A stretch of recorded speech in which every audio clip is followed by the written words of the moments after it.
Muy buenas a todos, espero que anden muy bien. Mi nombre es José García Maidana, yo soy alumno adscrito de la cátedra y hoy vamos a hablar de otro de los temas importantes que engloban el sistema cardiovascular, que es la actividad mecánica del corazón. Para esta clase me propuse el objetivo de que ustedes como estudiantes logren comprender los procesos o los principios fisiológicos que se llevan a cabo en la función del corazón. Comprender también cuáles son las estructuras que lo componen y qué función tiene cada una de ellas en este proceso, comprender los conceptos de sístole, diástole, precarga y postcarga, cuál es el papel que desempeñan cada una de estas funciones dentro del ciclo cardíaco y qué importancia clínica tiene, interpretar también la presión arterial y el pulso como indicadores de la hemodinamia global, y comprender también el concepto de volumen minuto cardíaco e índice cardíaco y la diferencia entre ambos. Bueno, para comenzar, conozcamos primero en líneas generales cómo es el sistema circulatorio, cómo está compuesto, y acá podemos ver que obviamente como protagonista principal está el corazón y puede dividirse a la circulación en dos grandes grupos, donde por un lado tenemos a la circulación pulmonar o menor y por otro lado la circulación general o mayor. La circulación pulmonar o menor va a estar compuesta o integrada por el corazón, los pulmones y los vasos sanguíneos que comunican ambos órganos.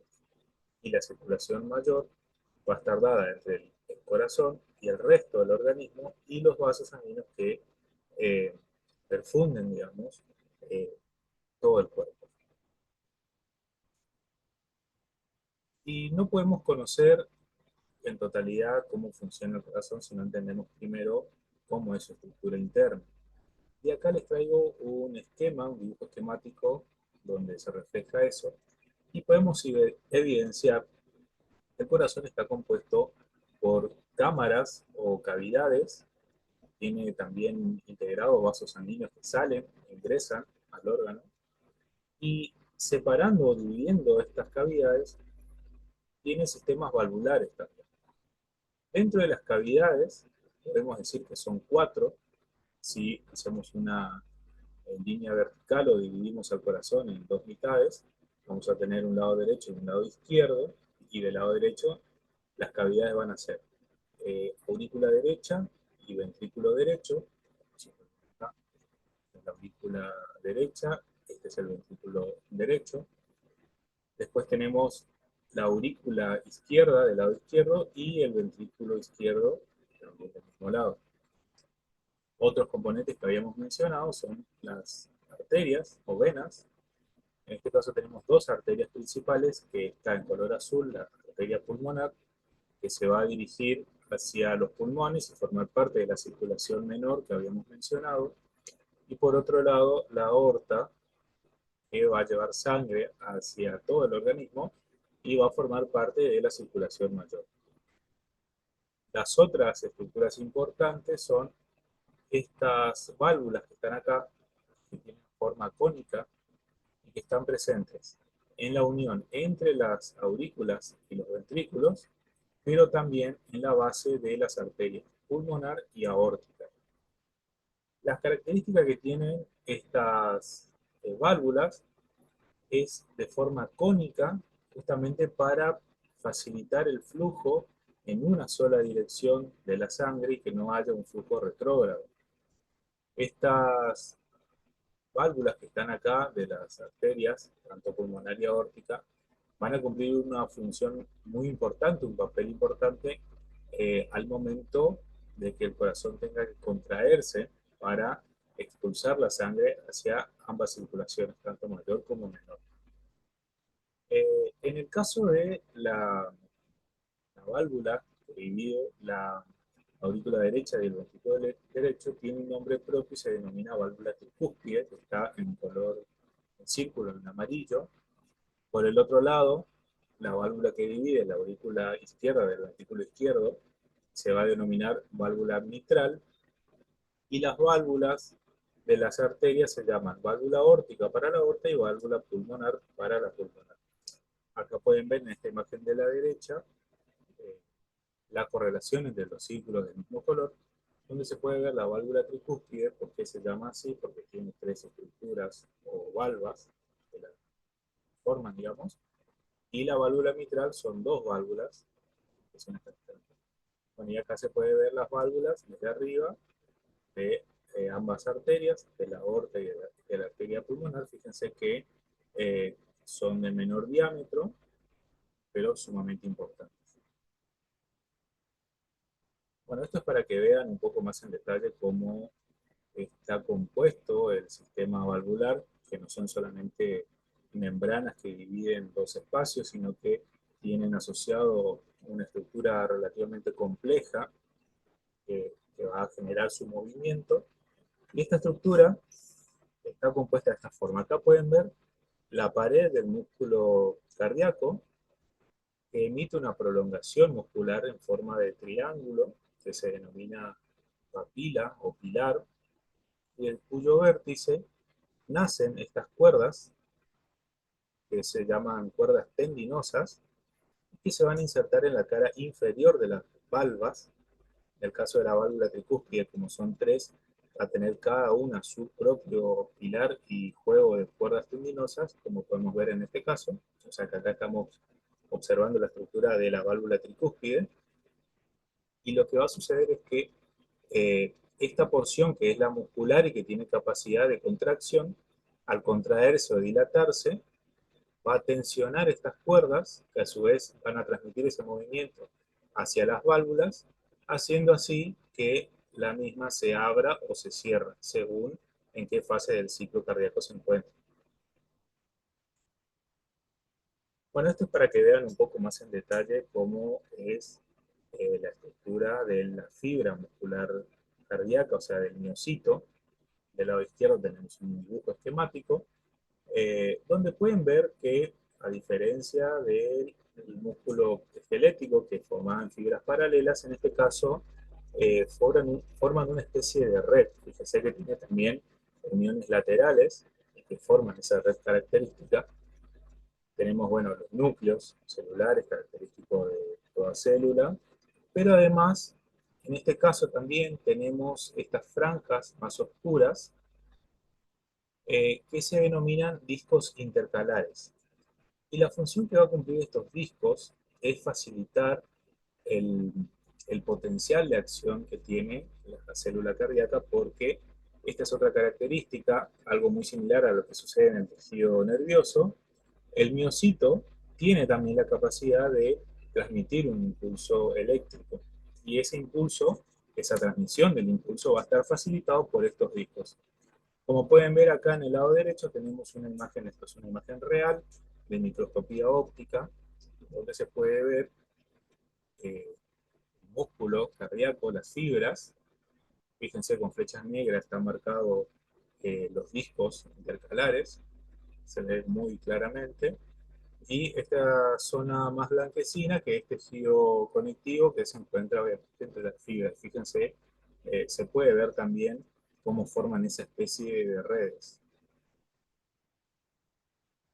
Bueno, este es un cuadro donde les pongo un resumen de todas las estructuras más importantes del miocardio, mejor, perdón, del miocito, eh, donde se describe cuál es la función clave que realiza o desempeña cada una de esas estructuras. Esto es para que lo lean tranquilos y pausando el video.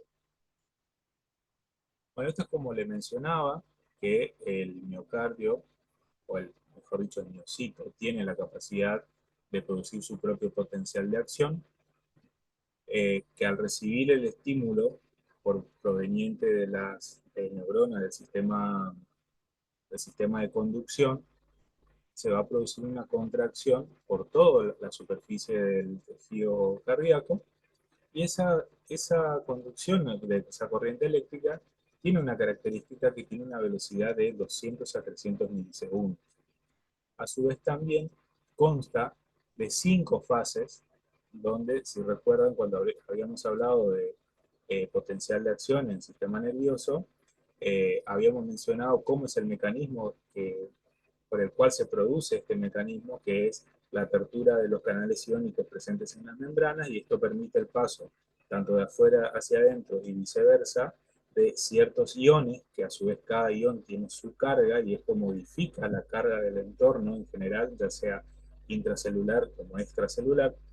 Y en este caso, en el potencial de acción cardíaco, los iones que participan en ese proceso, que son los más representativos, son, como ven acá, el sodio, el potasio y el calcio. Bueno, en este cuadro se resume eso que les acabo de mencionar, donde se describe detalladamente las 5 fases, qué características tiene cada una, qué eventos suceden en cada una y cuáles son los iones principales que participan en cada una de esas fases. Fíjese que no son lo mismo, no es lo mismo, por ejemplo, en la fase 4, donde el ion eh, al cual la membrana es más permeable es al potasio, por ejemplo, a diferencia de la fase 2, donde el que predomina es el calcio. Bueno, esto es para que lo lean también detalladamente, porque puede resultar un poco confuso al principio, pero es bastante, después se vuelve bastante fácil de comprender. Bueno, ahora vamos a hablar de un concepto muy importante que es el ciclo cardíaco, que no es nada más y nada menos que la secuencia de eventos que sucede en un latido, el cual está compuesto por una sístole o contracción y una diástole o relajación. Y un aspecto fundamental de este ciclo cardíaco es que el corazón ajusta su salida para cumplir las demandas metabólicas. Esta salida se refiere al volumen de sangre que el corazón expulsa y que va a estar dependiendo por la actividad que se esté realizando, básicamente las necesidades que se tengan. Acá menciona, entre paréntesis, se habla del volumen minuto cardíaco, que es eso, es el volumen de sangre que el corazón expulsa en un minuto. Y este ciclo cardíaco, cuando está aumentado, es decir, cuando hay un aumento de la frecuencia cardíaca, ya sea porque, por ejemplo, estamos haciendo una actividad física intensa, lo que va a pasar es que para que en un minuto haya más latidos, este ciclo cardíaco de diástole y sístole va a durar menos. Entonces van a haber más latidos en un minuto. Y para que eso suceda, el tiempo que dura cada sístole y cada diástole se va a acortar. Pero no es que los dos se acortan por igual. Se acorta, como dice ahí la diapositiva, a costa de la diástole. Es decir, que la diástole se va a ver mayor afectada en este acortamiento. Y esto va a tener una implicancia muy importante que lo vamos a ver más adelante, pero ahora se los menciono y reténganlo. Y bueno, las fases que son diástole y sístole, como les dije, diástole es la relajación, donde se produce el llenado ventricular, y la sístole es la contracción, donde el miocardio se contrae y expulsa esa sangre, la eyecta por ambas arterias, tanto pulmonar como aórtica, y cada una va a llevar la sangre a la circulación que le corresponde, si es la menor o la mayor. Bueno, esto es un poco para ver gráficamente lo que habíamos hablado recién. Fíjense que tenemos en una fase donde se produce la sístole auricular, es decir, la aurícula derecha, una vez que se llenó de sangre, se contrae, se produce una sístole, ambas aurículas se llenan de sangre, se contraen y la sangre pasa a los ventrículos, cada uno de cada lado. Después se produce una contracción ventricular isovolumétrica, es decir, el corazón se contrae, pero todavía no hay un cambio de volumen, se mantiene eh, fijo, digamos, el volumen. Esto dura unos milisegundos. Luego, si hay cambio de volumen, se contrae del todo y, como les dije hoy, la sangre se expulsa. En el caso del ventrículo izquierdo, va por la aorta de la circulación general, y en el caso del ventrículo derecho, va por la arteria pulmonar hacia los pulmones y a la circulación menor. Luego se produce la fase 4, la relajación de los ventrículos, pero todavía no ingresa la sangre. En la fase 5, sí. Ahí, una vez que se relajaron los ventrículos, empieza a ingresar la sangre proveniente en el lado derecho del retorno venoso, tanto de la vena cava superior como de la vena cava inferior, y en el caso de la aurícula izquierda de, de los pulmones. Bueno, esto es un poco más de lo mismo, un poco resumido, digamos, referido a la diástole y sístole, algunas características principales. Esto es teniendo en cuenta, fíjense, en un paciente con una frecuencia cardíaca de 72 latidos por minuto, que es lo habitual si es que está en reposo. Esto es lo que les había mencionado de los tiempos de duración. Fíjense que la diástole dura más tiempo que la sístole. En promedio, en general, la diástole tiene una duración de 0,5 segundos y la sístole de 0,3 segundos. Cuando se aumenta el ritmo cardíaco, estos valores se modifican. Obviamente se disminuyen y quien más resulta afectado o se disminuye más es la diástole. Esto tiene una importancia crucial, ¿por qué? Porque es en la diástole donde se produce la perfusión coronaria, que ahora vamos a ver más adelante. Es por esto. Fíjense, estas son las arterias coronarias. El corazón, como todo órgano, necesita también nutrientes y oxígeno, y esto lo recibe a través del flujo eh, que se produce por medio de estas arterias, que son las arterias coronarias, que nace acá en la base de esta gran arteria que es la aorta, la que ya habíamos visto. Pero ¿qué sucede? Estas arterias coronarias tienen una estructura mucho más frágil que la aorta, por ende no pueden soportar la gran presión que produce la sangre sobre las paredes al momento que el corazón se contrae y eyecta esa sangre. Entonces, si las arterias coronarias recibieran la mayor parte de su flujo proveniente de la sístole, no resistirían esa presión y se desgarrarían. Por eso es que, como les muestro acá, la perfusión coronaria principalmente se produce durante la diástole, es decir, en la fase de relajación del ventrículo, de los ventrículos. Bueno, esto es para ver un poco lo que ya dijimos. Fíjense, al lado izquierdo tenemos una representación gráfica de la sístole, donde vemos cómo los ventrículos, tanto derecho como izquierdo, se contraen y el derecho va a expulsar sangre por la arteria pulmonar hacia los pulmones o la circulación menor, y el ventrículo izquierdo va a expulsar sangre por la aorta hacia la circulación mayor y el resto de los tejidos. En la diástole es al revés. El corazón, eh, los ventrículos se dilatan, el ventrículo derecho va a recibir sangre proveniente de la aurícula derecha, que viene del retorno venoso, y en el caso del ventrículo izquierdo va a recibir sangre proveniente de la aurícula izquierda, que recibe sangre proveniente de la circulación pulmonar. Otros conceptos muy importantes que vamos a mencionar son la precarga y la postcarga. La precarga, como el nombre lo indica, es el grado de estiramiento que reciben las fibras musculares ventriculares justo antes de la sístole. Es decir, que cuando los ventrículos se llenan de sangre, en ese momento que se encuentran llenos de sangre, esa sangre está ejerciendo una presión sobre las fibras y las fibras están siendo tensionadas en ese momento. Bueno, esa presión que están recibiendo, en la cual se encuentran, es la precarga, donde todavía no se contrajo el ventrículo, pero ya se encuentra a tensión porque está soportando el volumen máximo que puede soportar.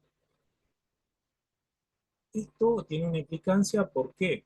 Una importancia clínica, que esta precarga va a depender del retorno venoso. ¿Por qué? Porque si más sangre ingresa al corazón, porque supóngase estamos sobrehidratados, por ejemplo, si nos colocan un suero y no se calcula bien la cantidad de líquidos que nos tienen que incorporar y nos incorporan más de lo debido, vamos a tener un exceso de líquidos, obviamente eso va a afectar a la cantidad general de sangre que tengamos y el corazón va a estar recibiendo más sangre, por ende va a aumentar esa precarga. Y en la postcarga es la resistencia que el ventrículo tiene que vencer para abrir las válvulas semilunares, tanto de la arteria pulmonar como aórtica. Recuerden que les había dicho que esas arterias tienen sus propias válvulas y que para ser abiertas, como no tienen un sistema de de cuerdas tendinosas complejos, como son las válvulas que se encuentran entre las aurículas y los ventrículos, se manejan por presiones. Y para que sean abiertas, la sangre es la que empuja esa válvula y genera la apertura, pero a su vez la sangre por sí misma no es la que ejerce la fuerza, sino son los ventrículos que empujan la sangre y esta a su vez es la que genera la apertura de estas válvulas. Esa es la poscarga, esa fuerza que tiene que hacer el ventrículo para vencer esa resistencia que generan esas válvulas mientras están cerradas. Una importancia clínica que les menciono acá como un ejemplo es el caso de la hipertensión, que en esta patología en la poscarga está aumentada. Bueno, otro concepto importante es esto de la regulación intrínseca, que básicamente se denomina mecanismo de Frank-Starling, donde esto les comenté un poco, es el principio de todo lo que entra sale, es decir, que si más sangre ingresa, más sangre se expulsa, y viceversa, si ingresa menos sangre, es menos lo que se expulsa. Por ejemplo, en un paciente, bueno, tenemos el ejemplo del paciente que está sobrehidratado, por ejemplo, pero del caso opuesto sería un paciente que está deshidratado o producto de un trauma, está teniendo alguna hemorragia en algún lugar, por ende está perdiendo sangre. Bueno, en esos casos se va a ver afectado este mecanismo y obviamente va a modificarse el volumen minuto cardíaco, que es el volumen de sangre que el corazón expulsa en un minuto. Bueno, acá vamos a estos conceptos que son muy importantes, que son el volumen minuto cardíaco e índice cardíaco. Como bien ya lo dijimos, en el volumen minuto cardíaco es el volumen total de sangre que el corazón bombea en un minuto. También se denomina gasto cardíaco y como lo habíamos mencionado, esto va a depender cuál sea la cantidad, digamos, de básicamente cómo sea el estado hídrico del paciente y si no tiene alguna anomalía que eso lo modifique, digamos. Se representa con esta fórmula que es volumen minuto cardíaco, que es la frecuencia cardíaca por el volumen sistólico. Y el valor aproximado normal es de 5 litros por minuto en reposo. Obviamente que si aumenta la frecuencia cardíaca, porque nosotros, por ejemplo, estamos en ejercicio intenso, estos 5 litros va a aumentar porque el corazón, al bombear más rápido, va a expulsar más cantidad de sangre en ese mismo periodo. Otro concepto importante es el de índice cardíaco, que esto está ajustado dependiendo del tamaño de la persona, porque el volumen minuto cardíaco no va a ser el mismo para una persona que mide 1,40 m comparado con otra que mide 1,20 m. Al tener mayor superficie corporal, lógicamente va a tener más cantidad de sangre, entonces ese corazón va a bombear más sangre. Y para eso existe esto, que es el índice cardíaco, que es el volumen minuto cardíaco ajustado al tamaño corporal de la persona, que es el área de superficie corporal, y que permite comparar la perfusión entre pacientes. Y está dado por esta fórmula, que es índice cardíaco igual a la área de superficie corporal por volumen minuto cardíaco. Y el valor normal es de aproximadamente 3 litros por minuto por metro cuadrado de superficie corporal. Bien, este es un poco más teórico, el concepto de hemodinamia, presión arterial, donde la hemodinamia es una rama de la fisiología que se dedica al estudio de las fuerzas y los movimientos que rigen el flujo de la sangre, dentro obviamente del sistema circulatorio. Y tiene una fórmula que se representa de esta forma, que es flujo igual a diferencia de presión sobre resistencia. Por otro lado, tenemos a la resistencia vascular periférica, que es la resistencia, que esta resistencia está determinada principalmente por el radio de las arteriolas, ya sea que produzcan vasoconstricción o vasodilatación. Las arteriolas son estructuras terminales de las arterias. Las arterias a medida que se van ramificando van disminuyendo su calibre y cambian de nombre y se denominan arteriolas. Estas arteriolas se siguen ramificando y disminuyendo su calibre, pasan a llamarse capilares. Bueno, estas arteriolas son las que regulan justamente la presión arterial, ya sea vasocontrayéndose o vasodilatándose. Y la presión arterial es la fuerza que ejerce la sangre contra las paredes de las arterias mientras es impulsada por el corazón a través de su mecanismo circulatorio. Y la fórmula es presión arterial por, igual a volumen minuto cardíaco, que ya habíamos comentado que es el volumen de sangre que se expulsa en un minuto, por la resistencia vascular periférica, que es esta resistencia que les mencioné, generada por las arteriolas, ya sea eh, si se vasodilatan o si se vasoconstriccionan. Y tenemos dos, digamos, dentro de la presión arterial, dos conceptos importantes, que es la presión arterial sistólica y la presión arterial diastólica.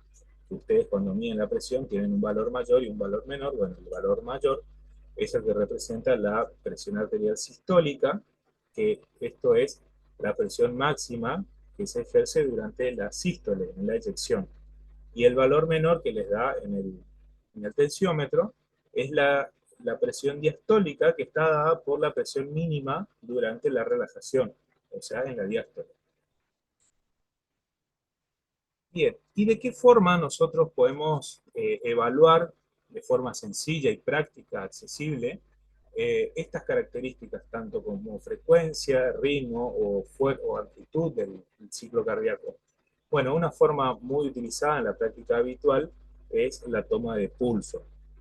Acá yo les puse en la imagen de la izquierda, se pueden ver las dos zonas, digamos, más utilizadas, que son el pulso carotidio en el cuello y el pulso de la arteria radial en la muñeca. Pero eso no significa que sean los dos únicos lugares.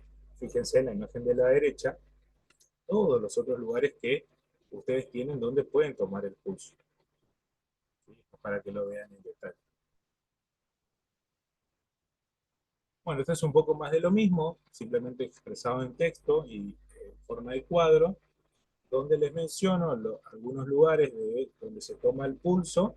Están los dos más importantes, los más utilizados en realidad, que son el radial y el carotidio, la ubicación y cuál es el uso clínico principal que se le da. Bueno, luego tenemos a lo que es circulación venosa. Nosotros habíamos hablado de el corazón, de arterias, pero no hablamos de las venas, que forman parte también del sistema circulatorio y tienen un lugar muy importante. Donde acá les menciono tres características principales, que son de baja presión, a diferencia de las arterias que están recibiendo constantemente la presión proveniente de la contracción ventricular. En el caso de las venas no es así, no reciben estas presiones tan altas, por eso sus paredes no necesitan ser tan gruesas y son más elásticas. También funcionan como reservorio y forman parte del sistema de retorno venoso. Bueno, en esto de que son de presión baja o de baja presión, como la sangre no fluye, digamos, no tiene esa presión, la sangre va a necesitar dentro de las venas estructuras anexas para que el flujo se pueda producir de forma pareja y uniforme, que ahora lo vamos a ver más adelante. En el caso de que funcionan como reservorio es porque las venas, al tener esa capacidad de distensión, pueden almacenar aproximadamente hasta el 60% del volumen sanguíneo total.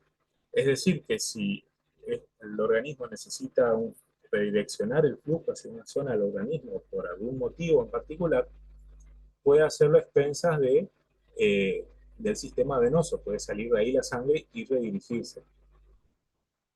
Después, el retorno venoso.